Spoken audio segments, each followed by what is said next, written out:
കാരുണ്യവാനായ എൻ്റെ ഈശോയെ, കാണപ്പെടുന്നതും കാണപ്പെടാത്തതുമായ സകലത്തിൻ്റെയും സൃഷ്ടാവായ ദൈവമേ, അങ്ങയെ ഞാൻ സ്തുതിക്കുന്നു. അങ്ങ് ഒരു പുതിയ ദിവസത്തിനായി എന്നെ വിളിച്ചുണർത്തിയിരിക്കുന്നു. എന്നെ കരുതലോടെ ഓർമ്മിച്ച പിതാവേ, അങ്ങേക്ക് നന്ദി പറയുന്നു. എൻ്റെ എല്ലാ പാപങ്ങളും ക്ഷമിക്കണമേ. എൻ്റെ ജീവിതത്തിലെ എല്ലാ കുറവുകളും നീക്കണമേ. ശുദ്ധമായ ഹൃദയവും കളങ്കമില്ലാത്ത ആത്മാവോടും കൂടി ഞാൻ ഇന്നായിരിക്കട്ടെ. എൻ്റെ മനസ്സിൻ്റെ മുറിവുകളെ സുഖപ്പെടുത്തണമേ. എൻ്റെ ഇന്നലകളിലെ വേദനകളിൽ നിന്ന് എന്നെ മോചിപ്പിക്കണമേ. ഞാൻ അങ്ങയെ പൂർണ്ണ ഹൃദയത്തോടെ സ്നേഹിക്കുന്നു. അങ്ങയുടെ വിലയേറിയതും വിശുദ്ധമായ രക്തം എപ്പോഴും എനിക്കും എൻ്റെ ഭവനത്തിനും സംരക്ഷണ വലയം തീർക്കട്ടെ. ഈ ദിവസത്തിൽ ശത്രു എനിക്കായി ഒരുക്കുന്ന എല്ലാ കെണികളും ഭേദിക്കുവാനും അങ്ങയുടെ കാരുണ്യത്തിൻ്റെ അനുഗ്രഹങ്ങൾ സ്പർശിക്കുവാനും എന്നെ അനുവദിക്കണമേ. എൻ്റെ കണ്ണുകൾ നിറയുവാൻ ഇടവരുത്തരുതേ. സന്തോഷവും സമാധാനവും സമൃദ്ധിയും എന്നും ജീവിതത്തിൽ നിലനിൽക്കുവാൻ എനിക്കിടയാക്കണമേ.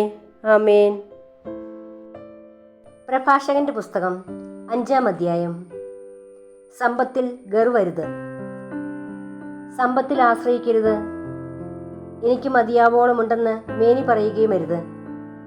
സ്വന്തം കഴിവിൽ ആശ്രയിച്ച് ഹൃദയാഭിലാഷങ്ങൾക്കൊത്ത് ജീവിക്കരുത്. ആരുണ്ട് എന്നെ നിയന്ത്രിക്കാനെന്ന് പറയരുത്.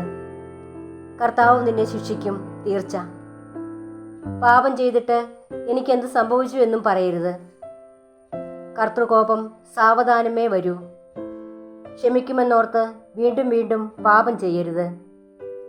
അവിടുത്തെ കാരുണ്യം നിസ്സീമമാണ്.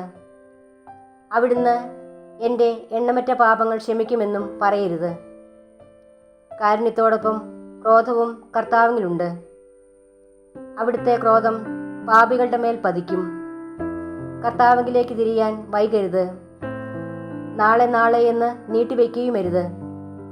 അവിടുത്തെ ക്രോധം അവിചാരിതമായി ഉണരുകയും ആ ശിക്ഷയിൽ നീ നശിക്കുകയും ചെയ്യും.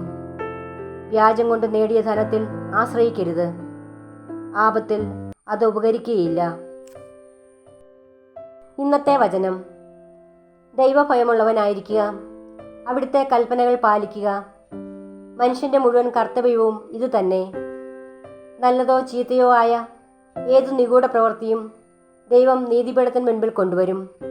സഭാപ്രസംഗകൻ 12:13-14. കർത്താവേ, എന്നെ അങ്ങയുടെ നീതിമാർഗത്തിൽ നടത്തണമേ.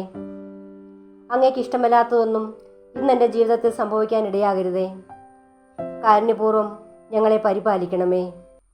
പരിശുദ്ധ പരമദിവ്യകാരുണ്യമേ, അങ്ങയെ ഞങ്ങൾ ആരാധിക്കുന്നു. ആമേൻ.